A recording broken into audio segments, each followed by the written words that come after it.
You people need to learn your place and stop causing trouble. Those 10 words spoken with the casual cruelty of a man who believed his wealth made him untouchable would destroy Brandon Mitchell's life in exactly 47 minutes. But as he stood in the aisle of American Airlines Flight 447 pointing an accusing finger at the quiet black woman in seat 12A, he had absolutely no idea that Dr. Amara Williams could end his career with 3 simple words. I own this.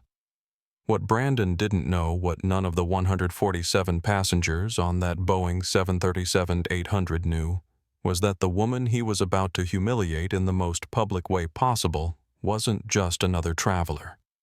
She was the founder and CEO of Skybridge Airlines, the fastest-growing airline in America and Technova Corporation's largest corporate travel client. His company's $12 million annual travel budget flowed directly through her company, and in less than an hour, she would personally cancel every single dollar of it. This isn't just a story about karma catching up with a workplace bully.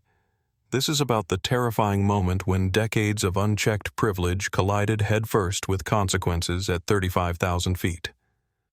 It's about what happens when the wrong person says the wrong thing to someone who has the power to make it the last wrong thing they ever say in their career. Before we dive into this devastating takedown that left an entire cabin in stunned silence, tell me in the comments, have you ever witnessed workplace bullying? Have you seen someone's true character emerge when they thought no one important was watching?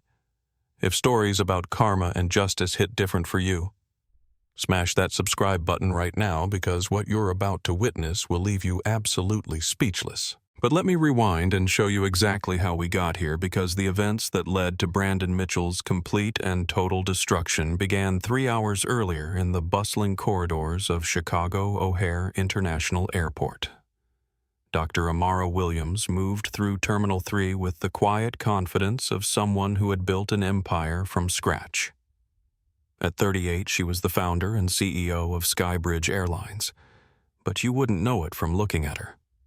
She wore simple dark jeans, a Northwestern University sweatshirt, and comfortable sneakers. Her hair was pulled back in a practical ponytail, and her only jewelry was a modest watch and small gold earrings.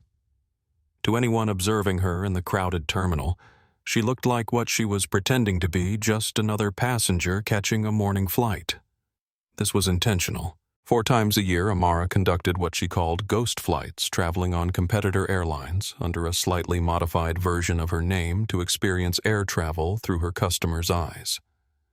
Today's mission was American Airlines Flight 447 from Chicago to Los Angeles, and she had deliberately booked the worst possible seat, a middle seat in premium economy, surrounded by the type of business travelers who often revealed their true character when they thought they were dealing with regular people. As the owner of an airline, Amara could have flown first class on her own aircraft any time she wanted. But these undercover trips were research gold. She discovered which flight attendants went above and beyond when no executives were watching. She tested Wi-Fi speeds, tasted the food her competitors served, and observed how staff handled difficult situations. Most importantly, she witnessed the subtle and not-so-subtle ways that travelers treated each other when they thought their behavior had no consequences. Sitting near gate B-17, Amara checked her phone one final time before boarding. Her assistant had sent the latest numbers. Skybridge's customer satisfaction ratings were up 12% this quarter, largely because of changes she'd implemented from previous ghost flights. But the message that caught her attention was different. Technova discrimination lawsuit filed this morning. Legal says they have strong evidence of company-wide bias. Thought you should know before your flight. Technova. The name made her jaw tighten slightly. She knew the company well too well. They were Skybridge's third-largest corporate client, generating over $12 million in annual revenue. But more than that, Technova had been on her radar for months due to concerning reports from her staff about how their executives treated Skybridge employees, particularly women and people of color. Several flight attendants had filed complaints about inappropriate comments and dismissive behavior from Technova travelers. The irony wasn't lost on her. 23 years ago, Amara had been a young MBA traveling to her first major job interview when a hotel manager in Atlanta had looked her up and down and said, "Are you sure you're in the right place?" This establishment caters to a different clientele. That moment of humiliation had planted the seed for what would become Skybridge Airlines. She had sworn that no one under her watch would ever be made to feel like they didn't belong. Now, scrolling through her phone, she saw that Technova was finally facing legal consequences for the culture of discrimination that she had been quietly documenting. Former employees were coming forward with stories of bias in hiring promotion and daily treatment. The lawsuit alleged a pattern of behavior that went from the top down, creating an environment where prejudice wasn't just tolerated, it was encouraged. A voice over the terminal's speaker system interrupted her thoughts. "Ladies and gentlemen, American Airlines Flight 447 to Los Angeles is now ready for boarding. We'll begin with our first class and business class passengers, followed by our Platinum Elite members." Amara looked up to see the chaos that always accompanied boarding announcements. Business travelers rushed to form a line, wheeling their expensive luggage with the urgency of people who believed their time was more valuable than everyone else's. And that's when she saw him. The man was impossible to miss, not because of his appearance, though his perfectly tailored charcoal suit and gleaming Rolex certainly stood out, but because of his voice. He was speaking loudly into his Bluetooth earpiece, pacing back and forth in front of the gate with the aggressive energy of someone performing for an audience. "No, you listen to me, Marcus," the man said, his voice carrying clearly across the seating area. "You tell the client that Technova's Q3 projections are not a suggestion. They're a goddamn promise. If they can't handle our terms, we walk. We are the shark in that tank, not the guppy. Got it?" The shark. Several passengers looked up from their phones and magazines, annoyed by the volume and tone. The man seemed to feed off the attention, speaking even louder as he continued his conversation. "And another thing, I want you to handle the situation with HR. You know what I'm talking about. The diversity hire complaints. Just pay them off and make them disappear. These people always want money. It's cheaper than fighting it, and we can't afford the publicity right now." Amara's eyes narrowed as she processed what she was hearing. This was Brandon Mitchell, Technova's Senior Vice President of Strategic Development. She recognized him from LinkedIn profiles and corporate photos she'd seen while researching the company. He was exactly the type of executive that her flight attendants had complained about, entitled dismissive and apparently comfortable discussing discriminatory practices in a crowded airport terminal. Sir A. Gate Agent had approached Brandon, her voice politely professional despite the obvious discomfort on her face. "We're ready to board our Platinum Elite passengers." Brandon barely glanced at her, holding up one finger while continuing his phone conversation. "I'm sorry. Can you repeat that?" "Some employee is interrupting me." He said the word employee like it tasted bad in his mouth.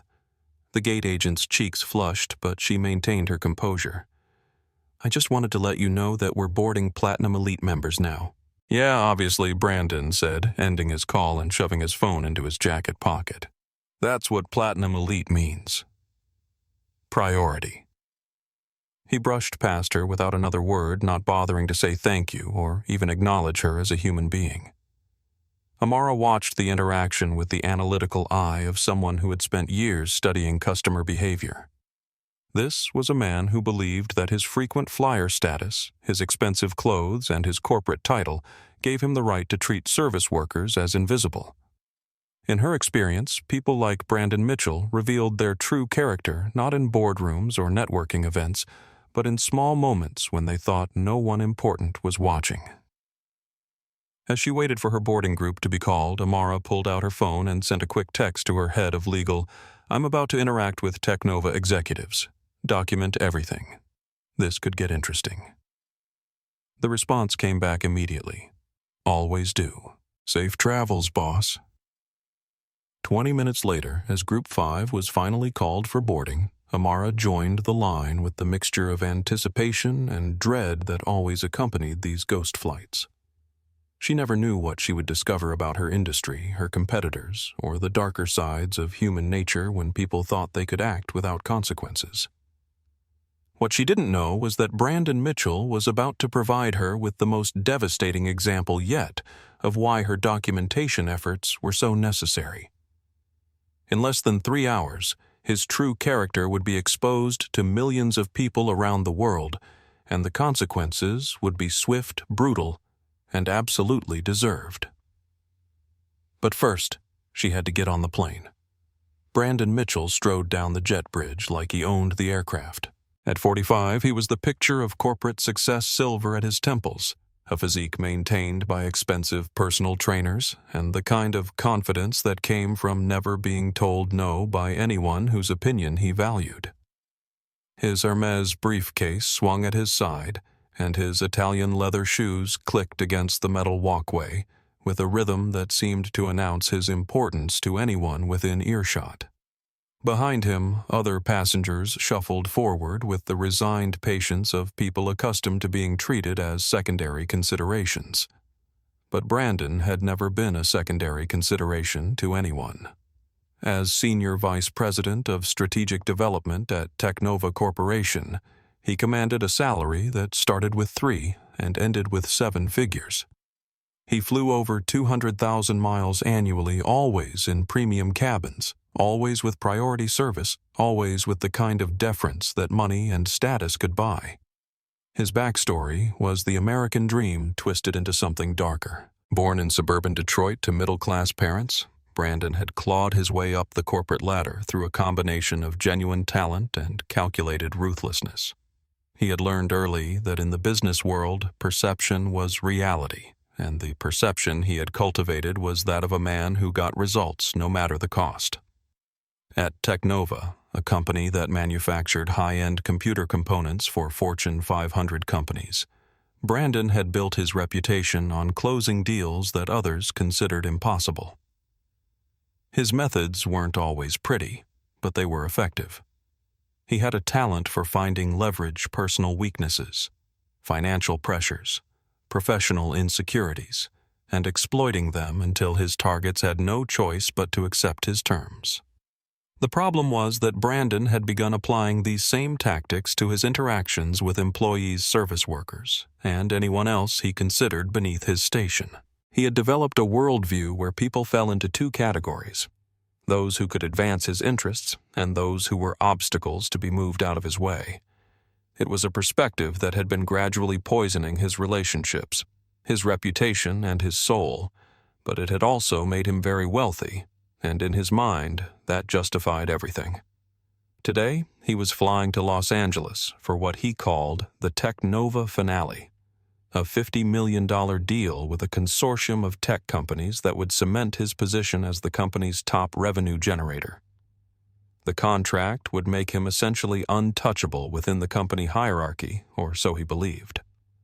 What he didn't know was that back in Chicago, federal investigators were serving subpoenas related to the discrimination lawsuit that had been filed that morning, and his name was on several of those documents. As Brandon entered the aircraft, he was greeted by Sophia Ramirez, the lead flight attendant. At 28, Sophia had been with American Airlines for 5 years, and she had developed an almost supernatural ability to read passengers within seconds of meeting them. Her smile was professionally warm, but her dark eyes were constantly assessing, categorizing, and preparing for whatever challenges the next few hours might bring. Sophia had started her career believing that customer service meant making every passenger feel valued and respected. 5 years of dealing with entitled travelers had taught her a more nuanced approach. Most passengers deserved kindness and respect, but some deserved careful management and thorough documentation. She could spot the potential problem passengers from 50 feet away, and everything about Brandon Mitchell screamed problem. "Good morning, Mr. Mitchell," she said, checking his boarding pass. "Welcome aboard. You're in seat 12A today." Brandon barely glanced at her, already reaching for his phone to continue the calls that he believed made him indispensable. "Yeah, fine. I need to make some calls during takeoff. I assume that won't be a problem." Sophia's smile never wavered, but she made a mental note. Passengers who began interactions by assuming rules wouldn't apply to them usually found other rules to ignore as well. "I'll be happy to remind you about our communication policies once we're ready for departure, sir." Behind Brandon, other passengers were boarding with varying degrees of patience and courtesy. The contrast was immediate and stark. Most travelers offered polite greetings, said please and thank you, and treated the flight attendants like the professionals they were. But Brandon's presence seemed to create a bubble of tension that affected everyone around him. Near the back of the boarding line, Maria Santos was making her way toward the aircraft with the nervous energy of someone on her first month in a new job. At 24, Maria was Sophia's protege, a junior flight attendant who had joined American Airlines with dreams of travel and adventure. What she had discovered instead was that air travel brought out both the best and worst in humanity, often within the same flight. Maria had been assigned to work with Sophia specifically because of her mentor's reputation for handling difficult situations with grace and professionalism. Sophia had a talent for de-escalating conflicts before they became incidents, and she had been teaching Maria that the key to successful flight attending wasn't just service, it was psychology. "Watch the passengers during boarding," Sophia had told her during training. "The ones who treat us poorly during the first interaction will usually cause problems later. Document everything, but don't judge. Some people are having the worst day of their lives. Others are just having their regular day, and that tells you everything you need to know about who they are." Today, Maria carried a small notebook where she recorded observations about passenger interactions for her training file. It was a practice that Sophia encouraged among all her trainees not for punitive purposes, but to help new flight attendants recognize patterns and prepare for potential challenges. As the boarding process continued, other key players in the day's drama were finding their seats. In 11A, Robert Martinez was settling in for what he hoped would be a quiet flight to Los Angeles.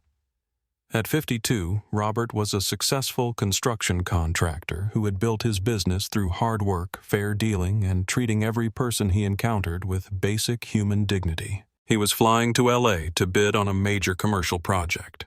But unlike Brandon, he felt no need to announce his importance to everyone within earshot. Robert had grown up in East LA as the son of immigrants, and he had never forgotten what it felt like to be dismissed or underestimated because of his background. He had made it a point throughout his career to treat service workers, employees, and strangers with the kind of respect he had often been denied as a young man.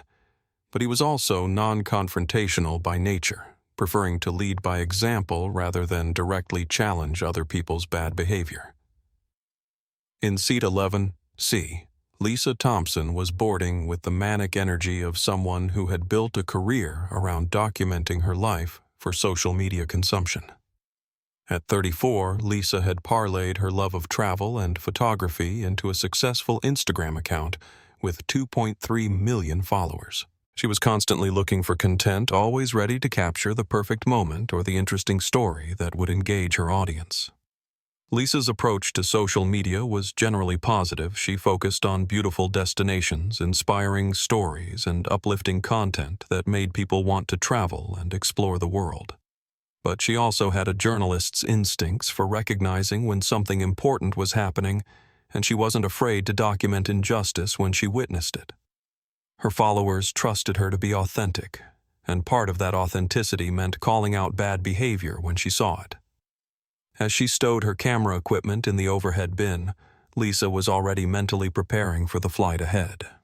She had learned to travel with multiple devices charged and ready because you never knew when life would provide content that was too important to ignore. Behind the scenes, the flight's other crew members were preparing for what they hoped would be a routine trip to Los Angeles. James Parker, a 31-year-old flight attendant, was working his second flight of the day after a red-eye from Denver. James was competent and professional, but he was also conflict-averse, preferring to avoid confrontations rather than address them directly. This approach served him well in most situations, but it sometimes meant that problems escalated beyond the point where they could be easily resolved. In the cockpit, Captain Elena Rodriguez was completing her pre-flight checklist with the methodical precision that had characterized her 20-year career in aviation. At 48, Captain Rodriguez was a former Air Force pilot who had transitioned to commercial aviation after serving 3 tours overseas. She had seen genuine life-and-death situations which gave her a unique perspective on what constituted a real emergency versus typical passenger drama. But Captain Rodriguez also had zero tolerance for discrimination or abuse of any kind. Her military background had taught her that units functioned best when every member was treated with respect and dignity, and she applied the same principles to her aircraft. She had made it clear to her crews that she would support them in any situation where passengers crossed the line from difficult to abusive. As the final passengers boarded and the flight attendants began their safety demonstration, none of these individuals knew that they were about to become witnesses to and participants in one of the most dramatic in-flight confrontations in recent aviation history. They were simply doing their jobs, taking their seats, and preparing for what they assumed would be a routine flight to Los Angeles. But routine flights don't usually include passengers whose careers are about to implode in real time, or CEOs conducting undercover research on their competitors or social media influencers, who are about to live stream a viral moment to millions of viewers around the world. In less than an hour, all of their lives would intersect in ways that none of them could have predicted, and the consequences would ripple far beyond the confines of Flight 447. Dr. Amara Williams approached row 12 with the calm demeanor of someone who had spent years perfecting the art of blending in. She found her assigned seat 12B, the dreaded middle seat sandwiched between Brandon Mitchell in 12A and Robert Martinez in 12C.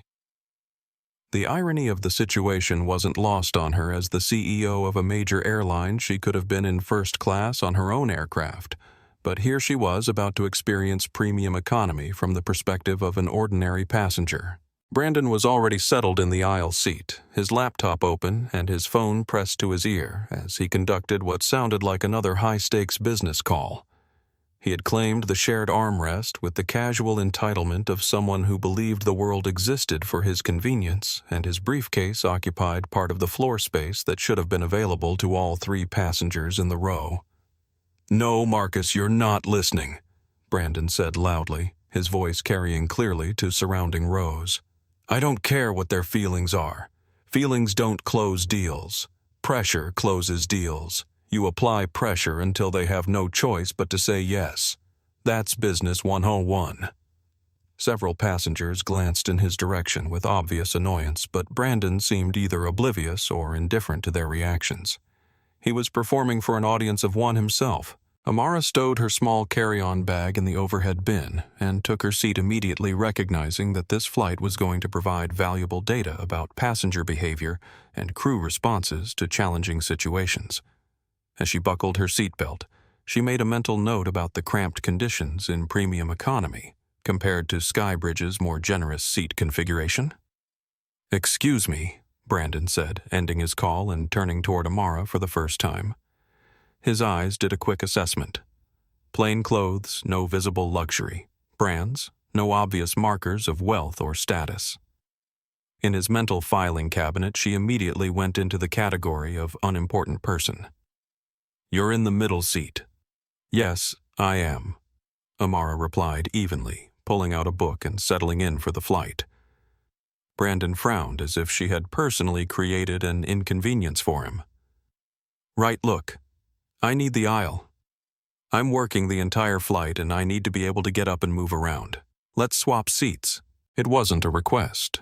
The tone, the phrasing, the expectation written across his face.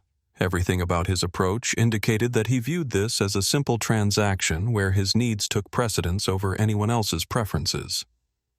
Amara looked at him with the patient expression she had perfected during years of dealing with difficult personalities in the business world. "I'm sorry, but I prefer the middle seat. I specifically requested it when I booked." The response clearly surprised Brandon. In his experience, people in middle seats were eager to trade up to aisle seats. The fact that she had declined his generous offer suggested either stubbornness or stupidity, and he wasn't sure which annoyed him more. "I'm a Platinum Elite flyer," he said, puffing out his chest slightly as if displaying a military decoration. "I spend over $300,000 a year with this airline. That comes with certain expectations and accommodations. The aisle seat is one of them." Other passengers were beginning to notice the conversation. Robert Martinez in the window seat shifted uncomfortably as he realized he was trapped in the middle of what was clearly becoming a conflict. Behind them, Lisa Thompson discreetly raised her phone and began recording her instincts, telling her that this interaction had the potential to become something significant. "I understand your status with the airline," Amara said, her voice remaining maddeningly calm. "But this is the seat I chose and paid for. I'd like to keep it." Brandon's face began to redden slightly. Being publicly contradicted by someone he considered a nobody was an affront to his entire worldview. In boardrooms and business meetings, his combination of financial leverage and aggressive personality usually steamrolled any opposition. But this quiet woman seemed completely unimpressed by his credentials. Sofia Ramirez noticed the developing situation from her position near the front of the cabin. As lead flight attendant, she had developed radar for potential conflicts, and everything about Brandon's body language screamed escalating problem. She approached the row with her practiced professional smile. "Is everything all right here, sir?" she asked, her tone warm but alert. Brandon immediately turned his charm toward her, flashing the smile that had helped close million-dollar deals and convinced business partners to overlook his more aggressive tendencies. "Yes, everything's fine, Sophia." He had read her name tag with the practiced ease of someone who understood that using people's names created a false sense of intimacy. "This passenger and I were just sorting out a little seating arrangement. I need the aisle for business purposes, and I'm sure she won't mind moving to the middle." He looked pointedly at Amara, his expression conveying that she should gracefully accept defeat now that an authority figure was present. The subtext was clear: you've made your point, but now it's time for reasonable people to reach a reasonable accommodation that gives me what I want. Sophia looked at Amara, who gave an almost imperceptible shake of her head. The flight attendant's smile remained in place, but her voice took on a slightly firmer tone. "Sir, I'm afraid that if the passenger doesn't wish to switch seats, I can't compel her to do so. Perhaps I can check to see if another aisle seat becomes available once we've finished boarding." The diplomatic solution was reasonable, professional, and completely unsatisfactory to Brandon's sense of entitlement. Being told that his preferences couldn't be automatically accommodated was bad enough, but being told this in front of other passengers was a public humiliation that his ego couldn't tolerate. "Fine," he snapped, his charm evaporating like morning dew. "Just fine." He threw his briefcase into the overhead bin with unnecessary force, causing other passengers' bags to shift and settle with audible thuds. The violence of the gesture was clearly intended to communicate his displeasure to anyone within visual range.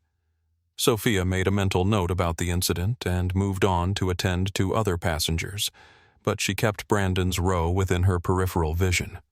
In her experience, passengers who reacted poorly to minor disappointments during boarding often escalated their behavior once the flight was underway, and they felt more anonymous within the confined space of the aircraft.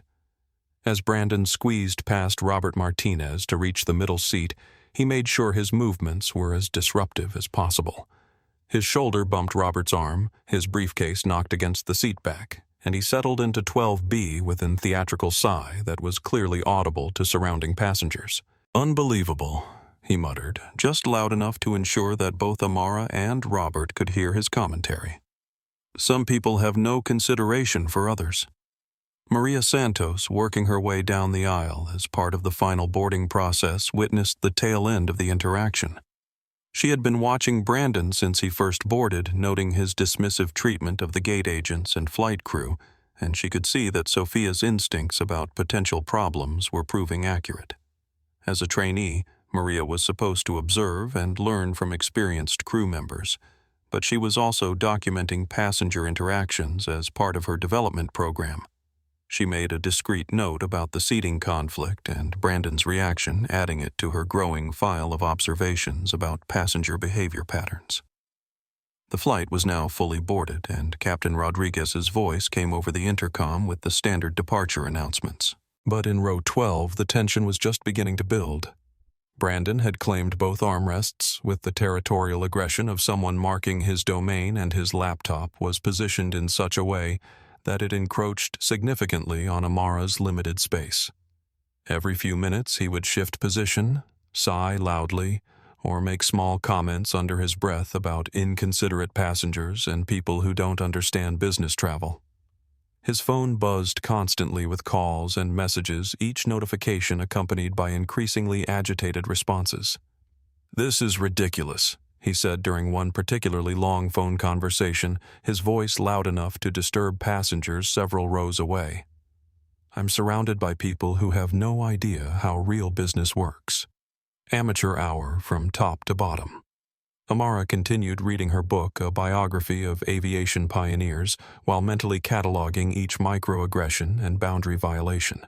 As someone who had built a billion-dollar company from scratch, she understood exactly how real business worked.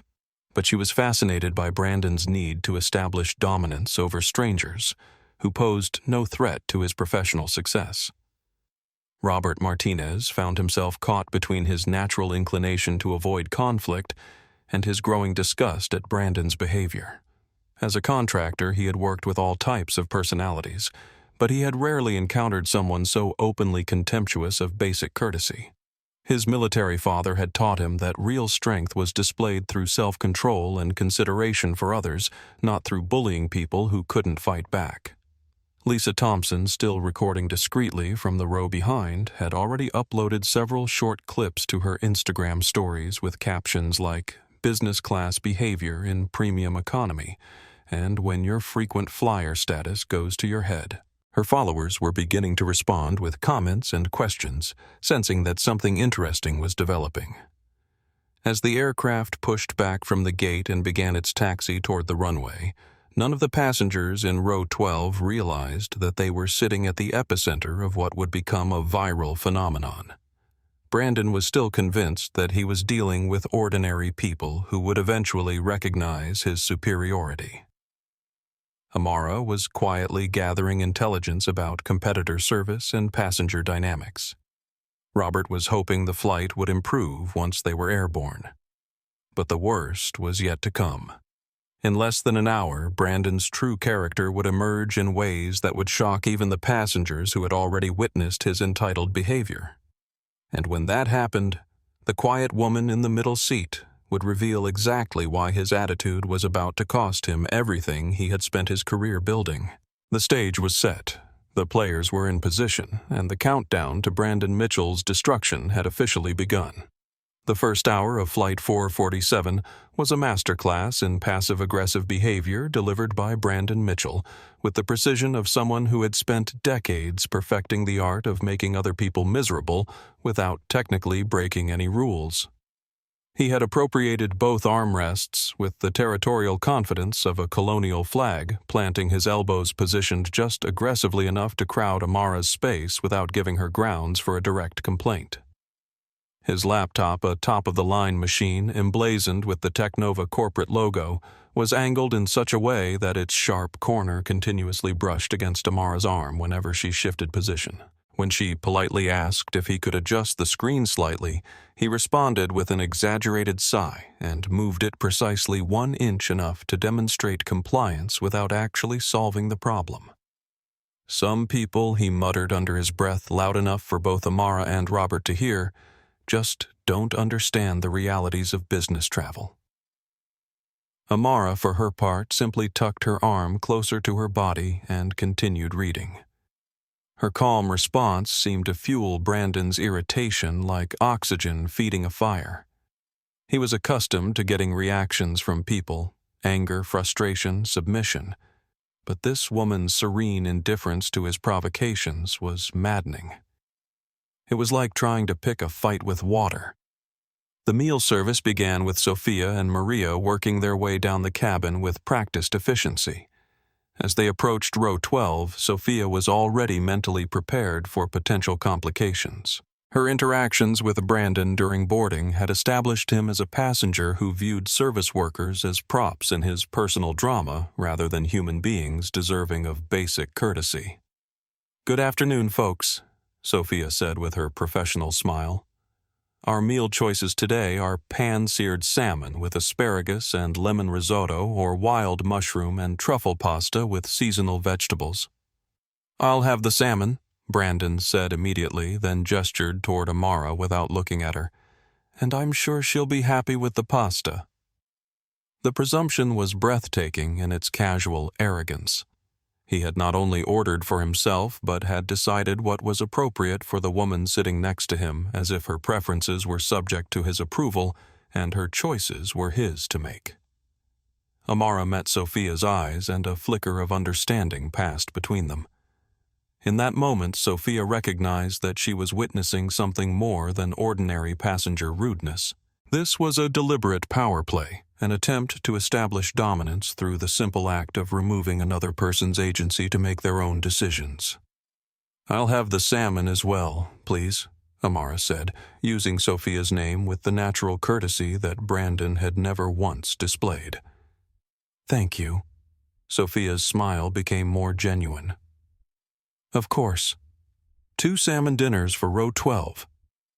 Brandon scoffed loud enough to be heard by passengers 2 rows away. "Unbelievable. Some people just have to make everything difficult." The comment hung in the air like smoke from a fired gun. Passengers around them began to shift uncomfortably, realizing that they were witnessing something beyond normal travel friction. Robert Martinez, trapped in the window seat, found his hands clenching involuntarily as his patience with Brandon's behavior approached its limit. Behind them, Lisa Thompson had transitioned from discreet recording to active documentation.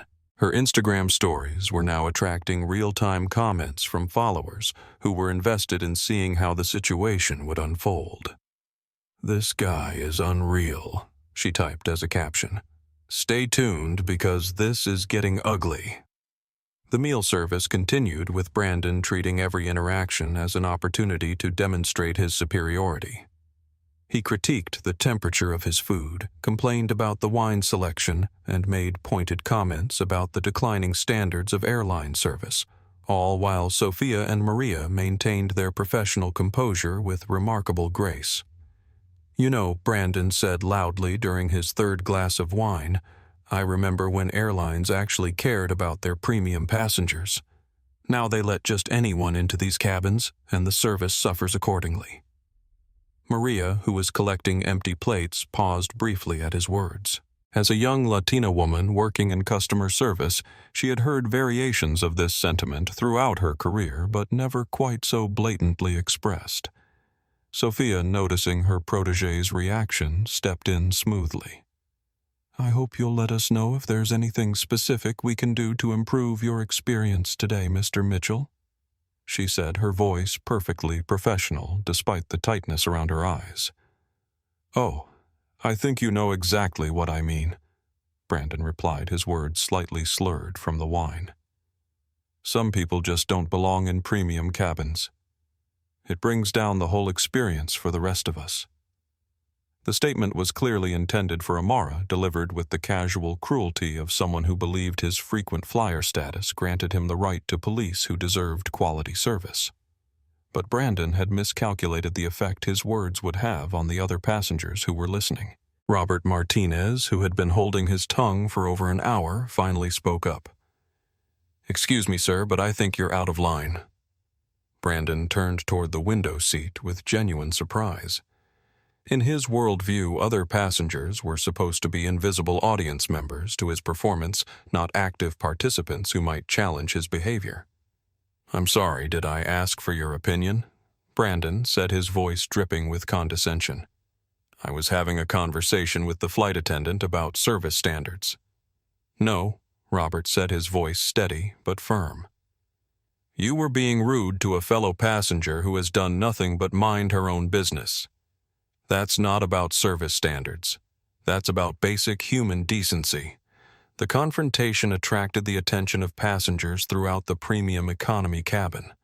Conversations quieted, electronic devices were lowered, and dozens of eyes focused on row 12. Lisa Thompson, sensing that the moment was escalating, began live streaming directly to her Instagram account.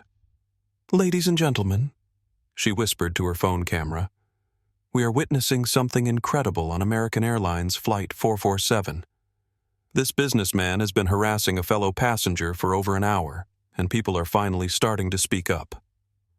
Brandon, realizing that he was now the center of unwanted attention, felt his carefully constructed image of sophisticated authority beginning to crumble.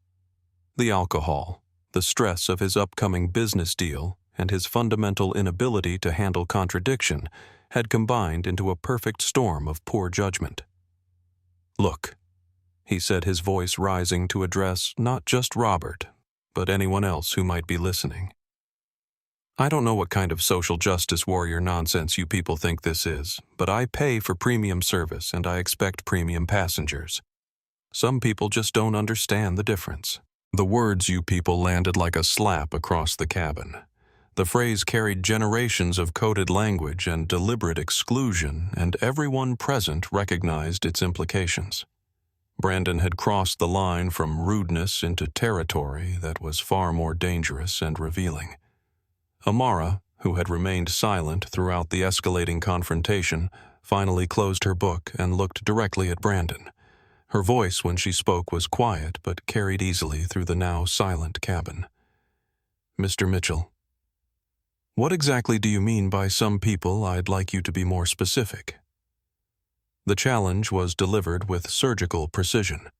Brandon had been making increasingly obvious references to race class and social status for over an hour, but he had been careful to use coded language that gave him plausible deniability. Now Amara was forcing him to either clarify his meaning or back down from his implications. Brandon, emboldened by wine and convinced of his own righteousness, made the decision that would destroy his life. "You know exactly what I mean," he said, pointing directly at Amara. "People like you who probably got their tickets through some diversity program or affirmative action nonsense, who think they deserve the same treatment as passengers who actually earn their status through hard work and business success." The silence that followed was deafening. Brandon had not only revealed his racial bias, but had done so in front of dozens of witnesses, many of whom were now recording the interaction. Lisa Thompson's live stream had attracted over 500 viewers in real time, and the number was climbing rapidly as people shared the feed across social media platforms. Sophia, who had been trained to handle difficult passengers, but had never encountered anything quite this blatant, reached for the call button that would alert the cockpit. This situation had moved far beyond ordinary customer service challenges and into territory that required intervention from the flight's captain. "Sir," she said, her voice still professional but now carrying an edge of authority, "I need you to lower your voice and return to your seat immediately." Brandon laughed, a harsh sound that carried no humor. "My seat, lady. I am in my seat. And I'll speak to whoever I want, however I want. That's what first-class service means." "This is premium economy, sir," Maria said quietly, immediately regretting speaking when Brandon's attention turned toward her like a predator focusing on new prey. "Did I ask you?" he snarled. "Maybe you should worry less about correcting customers and more about improving the service quality. Though I suppose standards have dropped pretty much everywhere these days." The attack on Maria was the final straw for several passengers. Robert Martinez unbuckled his seatbelt and stood up, his considerable frame casting a shadow over Brandon's seat. Behind them, other passengers were also rising, their faces reflecting the disgust and anger that had been building throughout the flight. But Amara remained seated, her hands folded calmly in her lap, watching Brandon destroy himself with the detached fascination of a scientist observing a chemical reaction. She had seen men like him before. Executives who believed their success gave them the right to diminish others who mistook cruelty for strength and prejudice for business acumen. What Brandon didn't know was that every word he had spoken was being documented not just by fellow passengers, but by the CEO of a company that held millions of dollars of his employer's travel contracts. His casual racism and deliberate cruelty weren't just character flaws, they were about to become evidence in the lawsuit that was already building against Technova. And in less than 30 minutes, when Captain Rodriguez emerged from the cockpit to address the disruption, Amara Williams would finally reveal exactly who she was and why Brandon Mitchell had just made the biggest mistake of his professional life. The countdown to consequences had begun, and Brandon was too drunk on his own arrogance to realize that his career was about to implode at 35,000 feet. Brandon Mitchell stood up in the narrow aisle of the aircraft with the unsteady confidence of a man who had never faced real consequences for his actions. The wine had loosened his tongue and amplified his sense of grievance, transforming what might have been private prejudices into a public performance of toxic masculinity and racial bias. "You know what?" he announced, his voice carrying clearly through the premium economy cabin as he addressed the passengers around him. "I think everyone needs to understand what's really happening here. This woman," he pointed directly at Amara, "has been trying to provoke me since we boarded. She's probably recording everything for some lawsuit planning to play the victim card for a quick payday." The accusation was so divorced from reality that several passengers gasped audibly. For over an hour they had watched Brandon escalate from rudeness to overt hostility, while Amara sat quietly reading her book, responding only when directly addressed and never raising her voice or making any demands. "That's completely false," Robert Martinez said, his voice shaking with anger. "This woman has been nothing but polite while you've been acting like a complete— Stay out of this, Roberto." Brandon interrupted his words, deliberate and calculated to wound. "You people always stick together, don't you? Always quick to gang up on successful Americans who've actually earned their place in the world." The racial slur hit the cabin like a physical blow. The phrase "you people" followed by the implication that anyone who wasn't white hadn't earned their place was so blatantly racist that even passengers who had been trying to ignore the situation could no longer pretend they weren't witnessing something extraordinary. Lisa Thompson's live stream exploded with comments and shares as viewers recognized they were watching real-time documentation of workplace discrimination in action. Her follower count climbed rapidly as people shared the feed, and major social media platforms began picking up clips of Brandon's increasingly unhinged behavior. "Sir, you need to sit down immediately," Sophia said, her professional composure finally cracking slightly. As lead flight attendant, she had dealt with difficult passengers, medical emergencies, and mechanical problems, but she had never encountered such blatant racism delivered with such casual confidence. Brandon laughed, a harsh sound that echoed through the cabin. "I'll sit down when I'm ready to sit down, and I'll speak to whoever I want, however I want. That's what happens when you actually pay for your ticket instead of getting charity handouts." Behind the scenes, Sophia's call button had already alerted the cockpit to a developing situation. Captain Elena Rodriguez was monitoring the conversation through the aircraft's internal communication system, and she was preparing to leave the cockpit for the first time during the flight. Captain Rodriguez had seen combat zones, emergency landings, and life-threatening situations, but she had zero tolerance for passengers who turned her aircraft into a platform for hate speech. Her military background had taught her that teams functioned best when every member was treated with dignity and respect, and she applied the same principles to civilian aviation. "What seems to be the problem here?" Captain Rodriguez's voice cut through the cabin tension like a blade as she emerged from the cockpit. Her pilot's uniform carried an authority that even Brandon couldn't ignore, and her expression made clear that she was not interested in diplomatic solutions.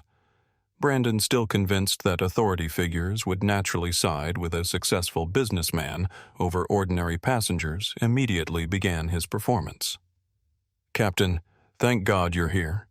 This passenger," he gestured toward Amara, "has been causing problems since we boarded. She's been harassing me, probably trying to set up some discrimination claim for money." Captain Rodriguez looked at Amara, who remained seated with her book closed in her lap. then at Brandon, who was swaying slightly in the aisle with wine on his breath and aggression written across his face. "Ma'am," the captain said to Amara, "is there a problem here?" Amara's response was measured and calm. "No, Captain. Just some turbulence. Nothing I can't handle." The metaphor was perfect and pointed. She had described Brandon's behavior as whether a temporary disturbance that was unpleasant but manageable. The implication was clear. She had dealt with men like him before, and she wasn't intimidated by his tantrum. Brandon, completely missing the subtlety of the exchange, exploded. "Turbulence. She's the turbulence.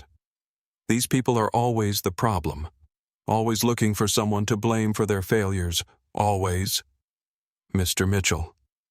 Captain Rodriguez interrupted her voice, carrying the unmistakable authority of someone accustomed to making life-and-death decisions.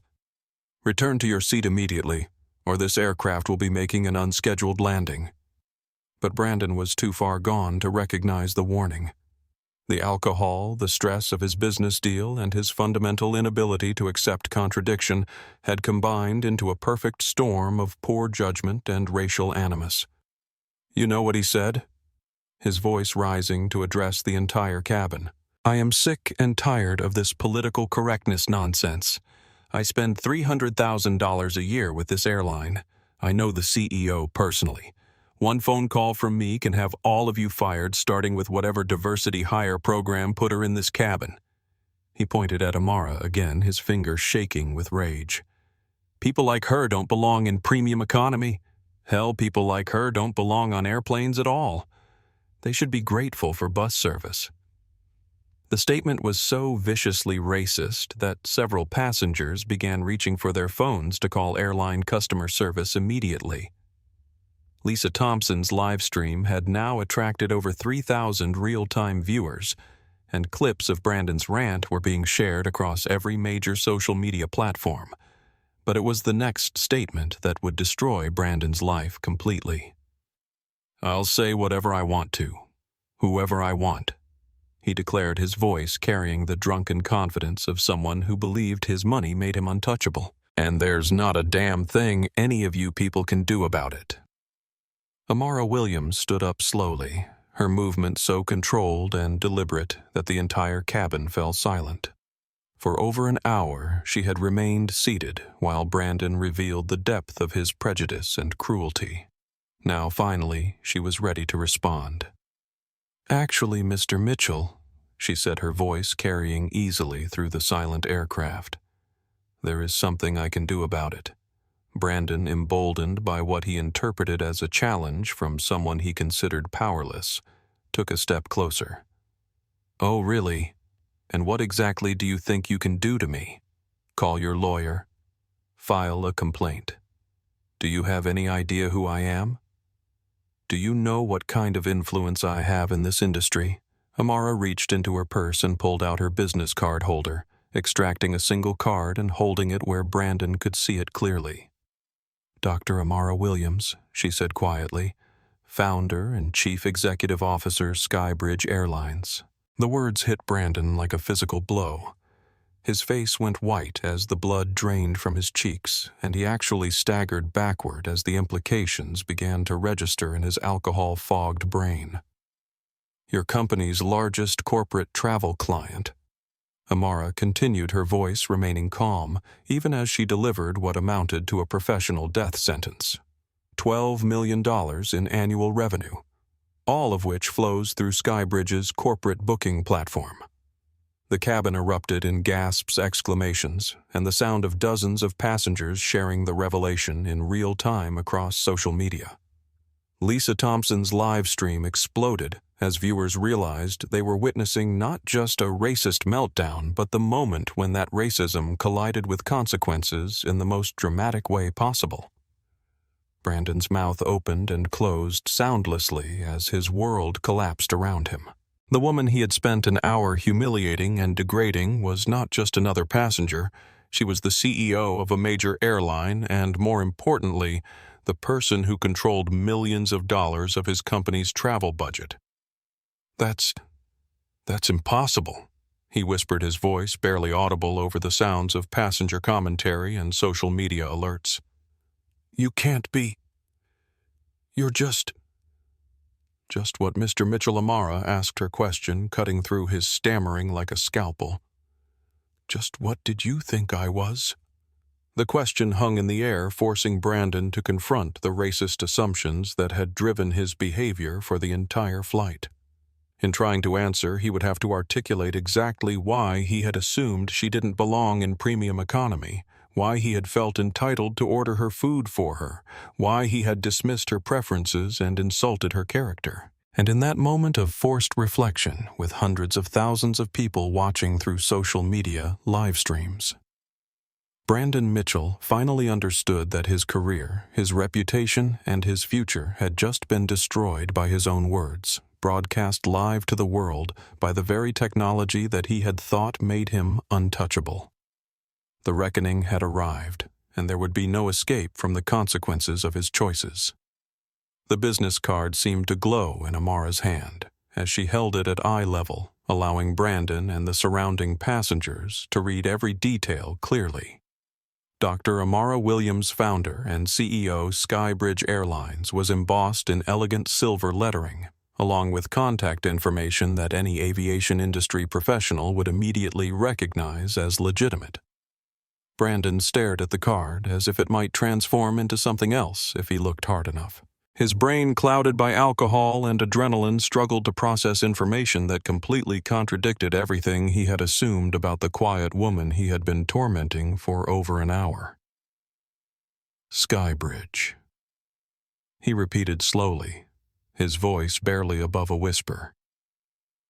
You're the CEO of the fastest-growing airline in North America. Amara confirmed, her tone remaining conversational despite the magnitude of the revelation. And more importantly for you, Mr. Mitchell, the company that handles Technova's entire corporate travel program. The color drained from Brandon's face as the implications began to cascade through his consciousness. Technova's $12 million annual travel budget, the contracts he had personally negotiated, the elite status benefits that came with that relationship, the corporate discounts that made his own frequent travel possible. All of it flowed through the company owned by the woman he had just called inferior, undeserving, and worse. $12 million in annual revenue. Amara continued, pulling out her phone with deliberate precision. All of which I have the authority to cancel with a single phone call. Lisa Thompson's live stream erupted with comments as viewers realized they were witnessing something unprecedented. The hashtag #justice@30,000 began trending across multiple platforms as people shared clips of Brandon's racist rant, followed by the stunning revelation of Amara's identity. Wait, Brandon said, his voice cracking with desperation. Wait, you can't. This is entrapment. You set me up. You deliberately sat in coach to premium economy, Amara corrected gently. And yes, I often travel on competitor airlines to study customer service standards. It's called market research, Mr. Mitchell. I'm sure Technova conducts similar competitive intelligence in your industry. Sophia Ramirez, who had been watching the exchange with growing amazement, finally spoke up. Dr. Williams. You're the doctor. Williams. I read about you in Aviation Week. You revolutionized corporate travel booking. Amara smiled warmly at the flight attendant, the first genuine smile she had displayed since boarding. Thank you, Sophia. And I have to say your professionalism throughout this incident has been exemplary. You'll be hearing from Skybridge's Human Resources Department about potential opportunities. The comment sent another wave of gasps through the cabin as passengers realized that they weren't just witnessing the destruction of Brandon's career, but the potential elevation of the flight attendants who had handled his abuse with grace and dignity.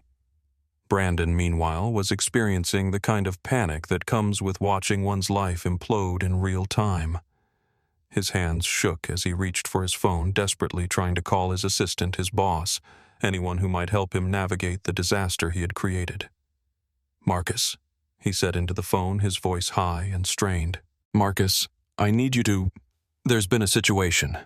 I need to speak to David immediately. It's about the Skybridge contract." But even as he spoke, Amara was having her own conversation. "Sarah," she said to her assistant, "I need you to cancel the Technova corporate contract immediately. Full termination effective today. Also, please prepare a statement for the press regarding our company's zero-tolerance policy for discrimination." The phone call was brief, professional, and devastating.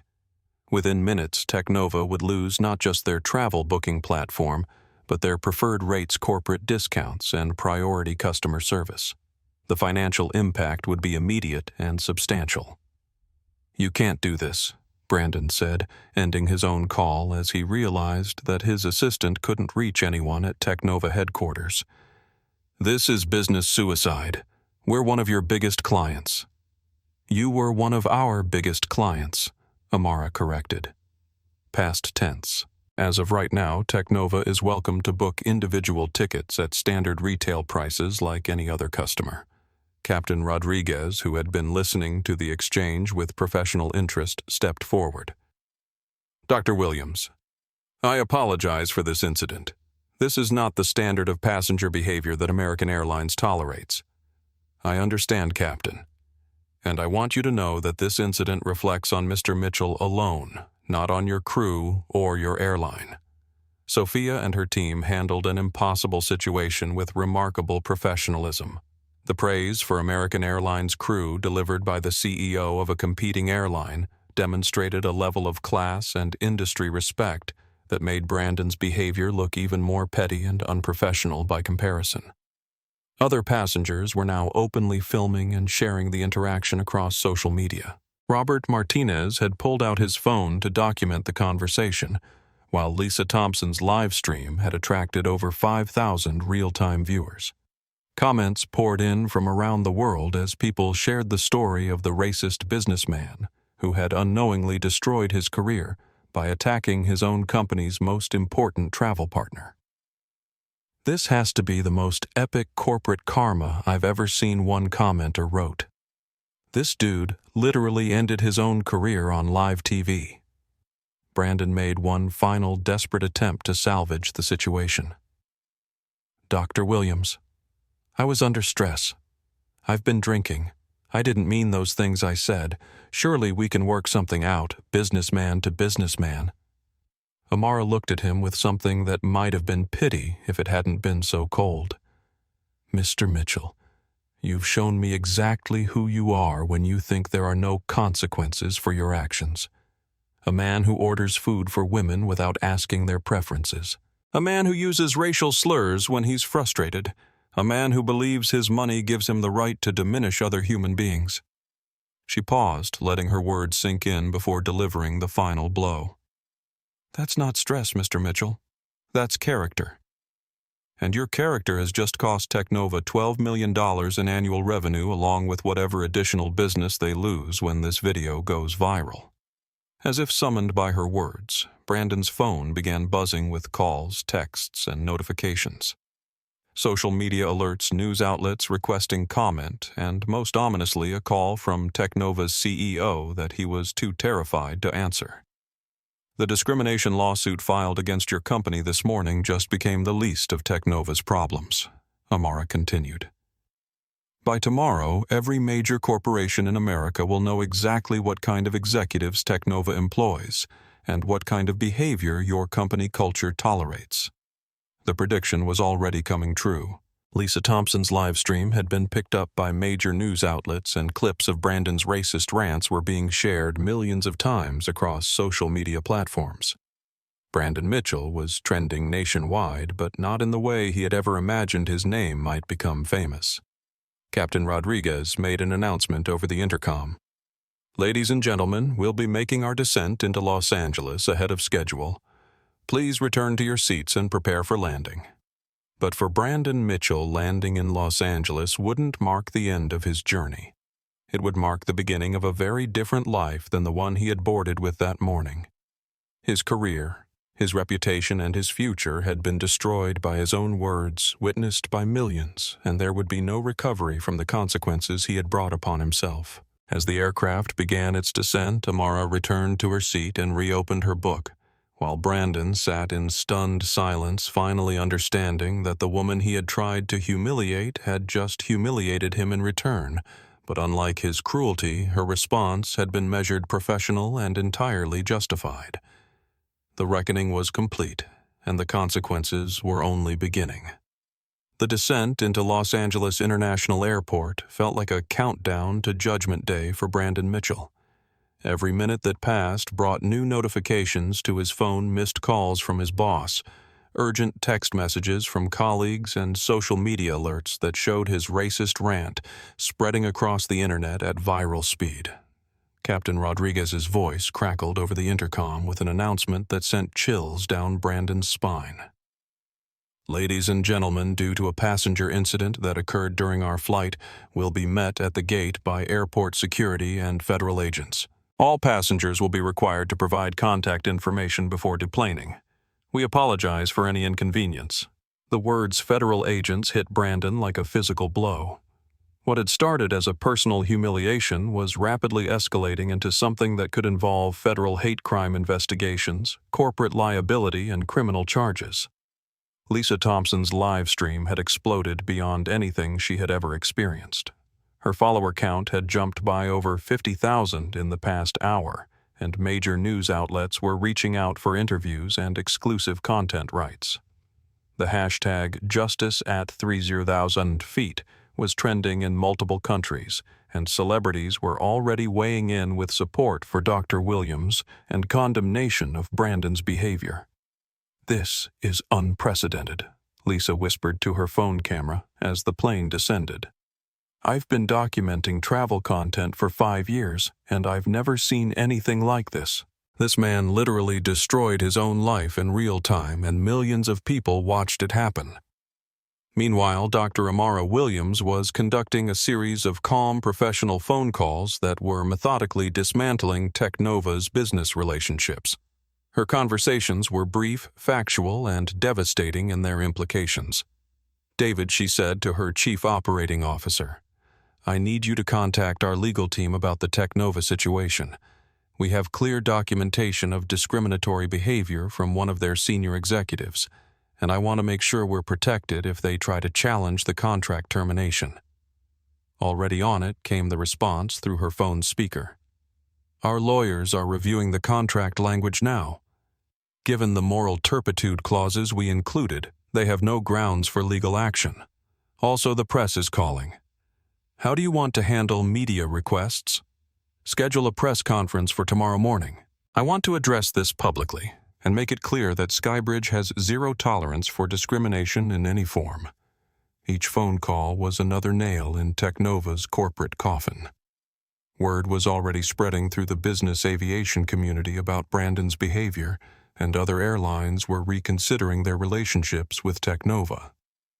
Corporate travel is built on trust and relationships, and both had just been shattered beyond repair. Brandon, listening to these conversations with growing horror, made increasingly desperate attempts to reach his own corporate contacts. But his calls were going straight to voicemail, his text messages were being ignored, and his LinkedIn notifications showed that people were already distancing themselves from his professional profile. Sir Sofia Ramirez said, approaching his seat with professional courtesy, "Despite everything that had happened, airport security will need to speak with you when we land. I recommend that you cooperate fully and consider legal representation." The advice was delivered with the kind of professional concern that highlighted just how serious Brandon's situation had become. Flight attendants didn't typically recommend lawyers unless criminal charges were a real possibility. As the aircraft touched down and taxied toward the gate, passengers were already sharing footage and commentary across social media. Robert Martinez had filmed several clips that showed the contrast between Brandon's aggressive behavior and Amara's composed responses. His videos were being shared with captions like, "How to destroy your career in 10 easy steps," and "When privilege meets consequences." The gate area at LAX had been transformed into a media circus. News vans lined the tarmac, reporters waited in the terminal, and airport security had established a perimeter to manage the growing crowd of onlookers and journalists. The story had broken while the flight was still in the air, and every major news outlet in the country was scrambling to get exclusive coverage. Brandon's phone buzzed with a call from Technova's CEO, David Harrison. With trembling hands, he answered. "Brandon, what the hell did you do?" Harrison's voice was barely controlled fury. "I've got reporters calling me about racist rants, viral videos, and contract cancellations. Please tell me this is some kind of misunderstanding." "David, I can explain." "No, stop talking. Don't say another word. I've seen the videos. All of them. Multiple angles, perfect audio quality, millions of views. There is no explanation for what you said on that plane." The line went quiet for a moment before Harrison continued. "Your employment with Technova is terminated immediately. Security is clearing out your office as we speak. Your corporate accounts are frozen, your company car is being repossessed, and you're banned from all Technova facilities permanently." The words hit Brandon like physical blows. 20 years of building his career, climbing the corporate ladder, accumulating wealth and status, all of it erased by a single conversation at 35,000 feet. "David, please, you can't. I can and I am. What's worse, Brandon, is that you've destroyed relationships that took us years to build. Skybridge was one of our most valuable partnerships, and now they won't even take our calls. Other vendors are already asking questions about our company culture. You haven't just ended your career, you've damaged our entire organization." As passengers began deplaning, they were directed to a separate area where FBI agents and airport security were conducting interviews about the incident. The federal response had been triggered by reports of potential hate crime violations and airline safety concerns related to discriminatory behavior. Dr. Amara Williams was among the first passengers interviewed, and her testimony was precise, factual, and damning. She had documented everything: the time of each incident, the specific language used, the escalation pattern, and the impact on other passengers and crew members. Mr. Mitchell's behavior created a hostile environment that affected the safety and comfort of everyone in that cabin, she told the agents. His language was explicitly racist, his actions were deliberately intimidating, and his statements about who belongs on aircraft could constitute violations of federal civil rights laws. When Brandon's turn came for questioning, he was accompanied by an airport-provided legal advocate who had advised him to remain silent. But the damage was already done. Hours of video evidence, dozens of witness testimonies, and a digital trail of social media documentation had created an unshakable case against him. By the time passengers were released from the airport, Brandon Mitchell was the top trending topic in the United States. His full name, his company affiliation, and his professional background had been shared millions of times. Employment attorneys were analyzing his case on cable news. Civil rights organizations were calling for federal investigations, and comedy shows were already preparing segments about the man who destroyed his career by insulting the one person who could actually end it. Technova's stock price had dropped 8% in after-hours trading as investors reacted to news of the discrimination scandal and the loss of major corporate contracts. The company's board of directors called an emergency meeting to discuss damage control and legal liability. Meanwhile, Dr. Amara Williams walked through LAX with quiet dignity, declined multiple interview requests, and issued a simple statement through her public relations team. Skybridge Airlines maintains zero tolerance for discrimination in any form. We are proud to serve all travelers regardless of their background, and we will continue to hold ourselves and our business partners to the highest standards of professional conduct. The statement was measured professional and devastatingly effective. By morning, it would be quoted in every major news outlet in the country, and Amara Williams would be hailed as a role model for business leadership and quiet strength. Brandon Mitchell, meanwhile, walked out of LAX as a cautionary tale about the dangers of unchecked privilege and casual racism. His career was over. His reputation was destroyed, and his actions had created consequences that would ripple through the business world for years to come. The flight that was supposed to take him to the biggest deal of his career had instead delivered him to the biggest disaster of his life. And unlike turbulence, this was one kind of rough air that he would never be able to fly through. 6 months after Flight 447, the reverberations of Brandon Mitchell's public meltdown continued to reshape both the aviation industry and the broader corporate landscape. What had started as one man's racist outburst had evolved into a landmark case study in accountability, social media justice, and the power of authentic leadership.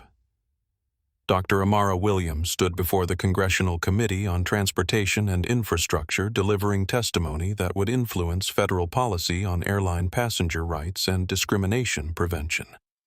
The hearing room was packed with reporters, civil rights advocates, and industry executives, all listening as she outlined the widespread nature of discrimination in air travel. The incident on Flight 447 was not an isolated case. She testified, her voice carrying the authority of someone who had built a billion-dollar company while fighting prejudice every step of the way. My company receives dozens of reports monthly from passengers who experience discrimination based on race, religion, gender, or perceived economic status. The aviation industry has a responsibility to ensure that air travel is safe and dignified for all Americans. The committee chair, Congresswoman Maria Santos, no relation to the flight attendant, leaned forward with interest. Dr. Williams, what specific changes would you recommend to prevent future incidents like the one you experienced? First, mandatory bias training for all airline personnel, including third-party contractors and frequent business travelers who represent corporate accounts. Second, federal whistleblower protections for employees who report discriminatory behavior. Third, standardized incident reporting that creates accountability for airlines that fail to address patterns of bias. The recommendations carried significant weight because they came from someone who had experienced discrimination firsthand, but had responded with policy solutions rather than just criticism. Amara's approach, combining personal experience with business expertise, had made her a powerful voice in the movement for transportation equity. Meanwhile, the consequences for Technova Corporation had been swift and devastating. Beyond losing the Skybridge contract, they had faced a cascade of business relationship terminations as other companies sought to distance themselves from the scandal. Their corporate travel costs had increased by 40% as they were forced to book at retail rates without preferred partnerships. The discrimination lawsuit that had been filed on the morning of Flight 447 had evolved into a class action case involving over 200 former and current employees. Internal emails and recorded conversations had revealed a pattern of discriminatory behavior that went far beyond Brandon's public meltdown, exposing a corporate culture that had tolerated and sometimes encouraged bias. Technova's board had responded by implementing a complete leadership overhaul. The CEO who had hired Brandon was forced to resign along with 3 other senior executives who had been implicated in creating the toxic workplace environment. The company had spent over $50 million on legal settlements, diversity consultants, and reputation management efforts. The Brandon Mitchell incident was a wake-up call for our entire industry, said Jennifer Roberts, Technova's new CEO, during her first major interview since taking over the company. We've learned that corporate culture isn't something that happens by accident. It's something that must be deliberately cultivated and constantly maintained. Roberts, an African-American executive with a track record of building inclusive organizations, had been brought in specifically to rebuild Technova's reputation. Her first acts had included firing all executives who had been involved in discriminatory practices, implementing mandatory bias training for every employee, and establishing an independent committee to investigate and address workplace complaints. The personal cost to Brandon Mitchell had been total and irreversible. His termination from Technova had been followed by industry-wide blacklisting as other companies refused to hire someone whose racist behavior had been documented and shared millions of times. His expensive lifestyle had collapsed along with his income, leading to divorce proceedings. The loss of his home and social isolation as friends and colleagues distanced themselves from his toxic reputation. Employment attorneys had analyzed his case on national television, concluding that his termination was not only legal, but necessary to protect Technova from further liability. Mr. Mitchell created a hostile work environment that extended beyond the workplace, one legal expert explained. When employees represent their companies in public, their behavior becomes a reflection of corporate values. No company can afford to employ someone whose actions expose them to federal civil rights violations. But the story had positive heroes as well as a cautionary villain. Sofia Ramirez had been promoted to American Airlines' corporate training department, where she was helping develop new protocols for handling discrimination incidents. Her calm, professional response to Brandon's behavior had become a training video used by airlines worldwide. Sofia's handling of that situation was textbook crisis management, said Marcus Johnson, American Airlines Vice President of Customer Experience. She protected the safety and dignity of all passengers while documenting everything for follow-up action. That's exactly the kind of leadership we want to cultivate throughout our organization. Maria Santos, the junior flight attendant, had been offered a full scholarship to pursue her MBA through a program established by Dr. Amara Williams specifically for service industry workers who demonstrated exceptional professionalism under pressure. The scholarship program had quickly expanded to include dozens of recipients from airlines, hotels, and other hospitality companies. Lisa Thompson's documentation of the incident had launched her career as a social justice advocate and citizen journalist.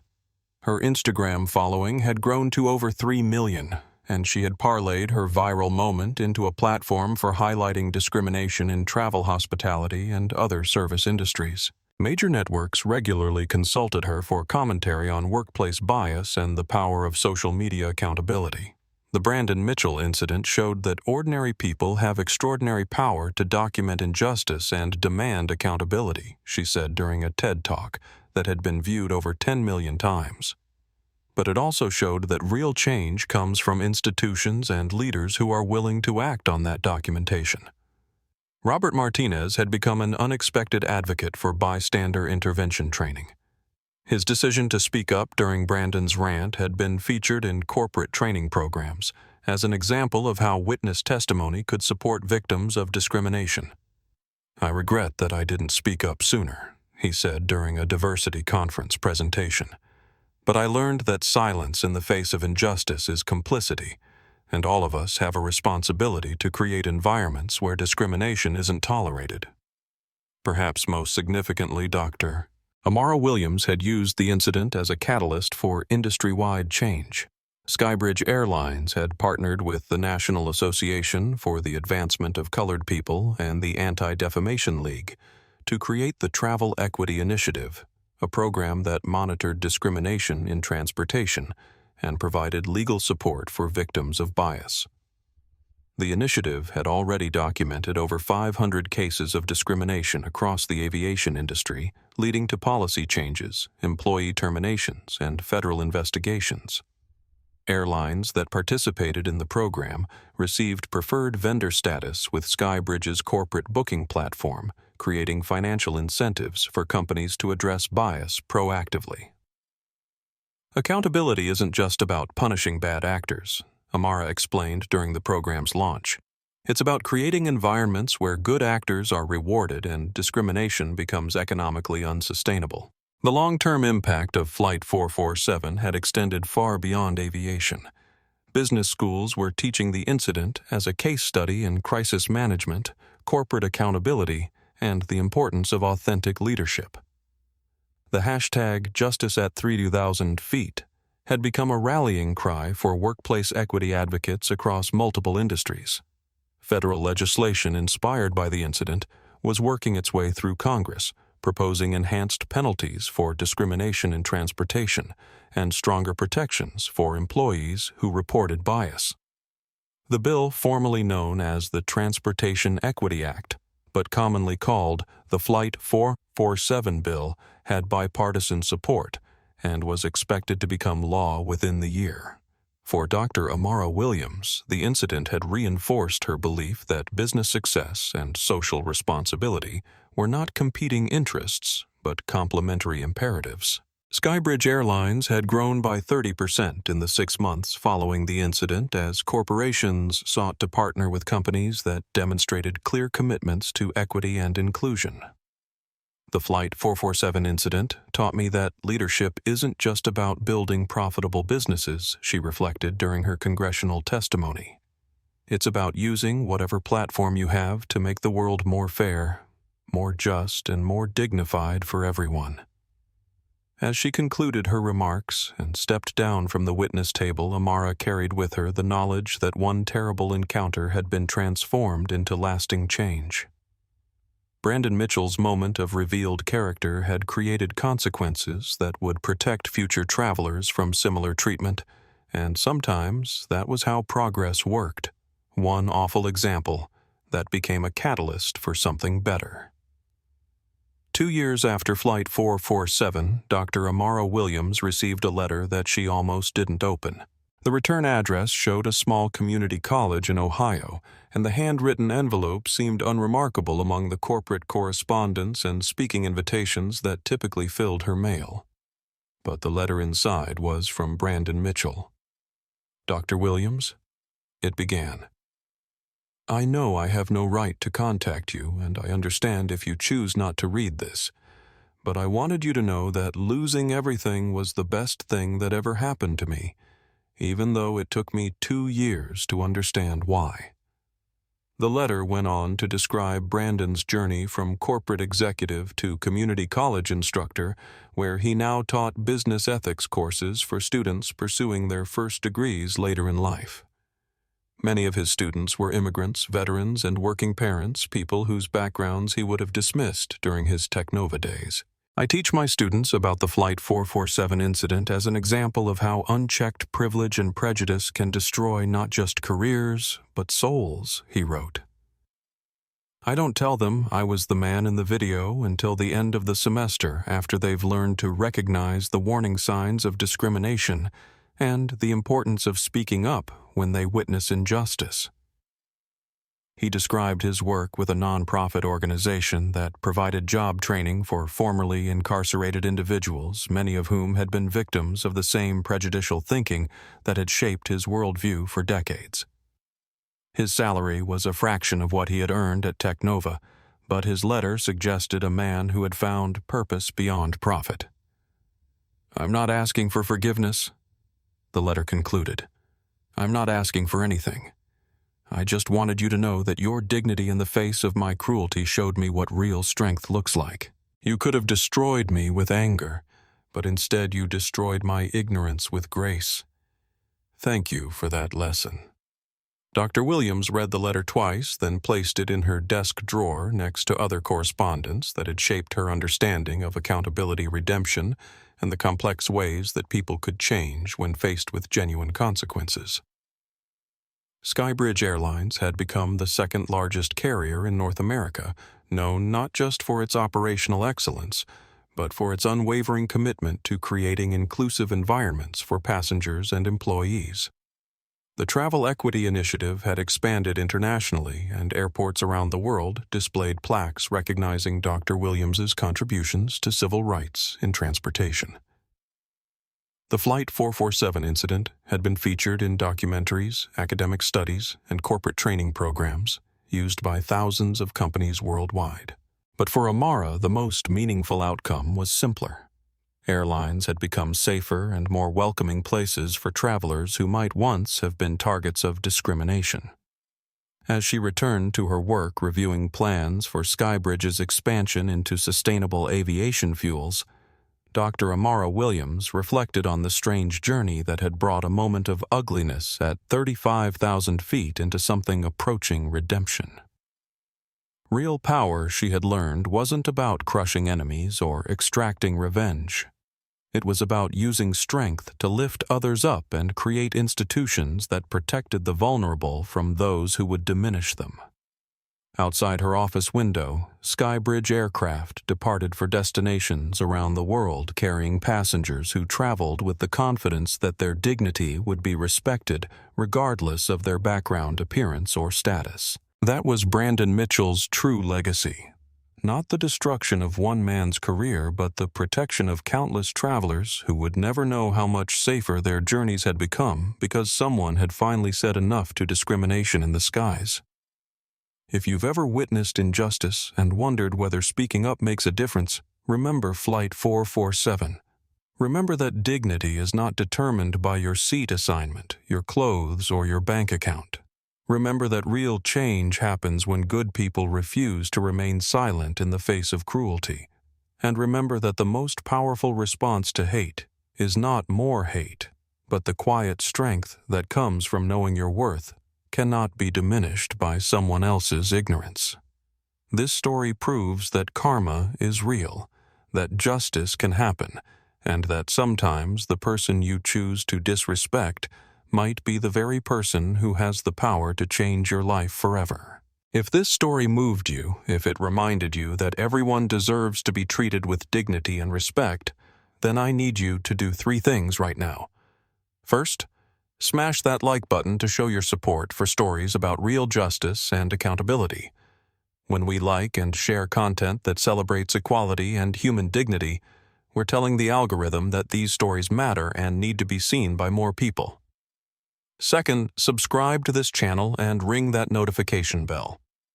We're committed to bringing you more stories about ordinary people who stood up to injustice, about karma catching up with bullies, and about the quiet heroes who make the world a better place, one interaction at a time. When you subscribe, you become part of a community that believes everyone deserves respect. Third, share this video with someone who needs to see it. Maybe it's someone who has experienced discrimination themselves. Maybe it's someone who has witnessed injustice, but wasn't sure whether speaking up would make a difference. Maybe it's someone who needs to be reminded that their actions have consequences, and that treating others with dignity isn't just the right thing to do, it's the smart thing to do. Because in the end, we all share the same sky, and we all deserve to feel safe and respected while we're flying through it. Dr. Amara Williams showed us what true strength looks like. Not loud, not vengeful, but quiet, dignified, and absolutely powerful. Brandon Mitchell learned the hardest way possible that character is revealed when you think no one important is watching.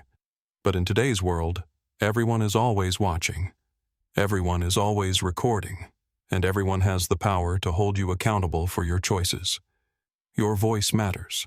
Your actions matter. And the way you treat others when you think it doesn't matter, that matters most of all.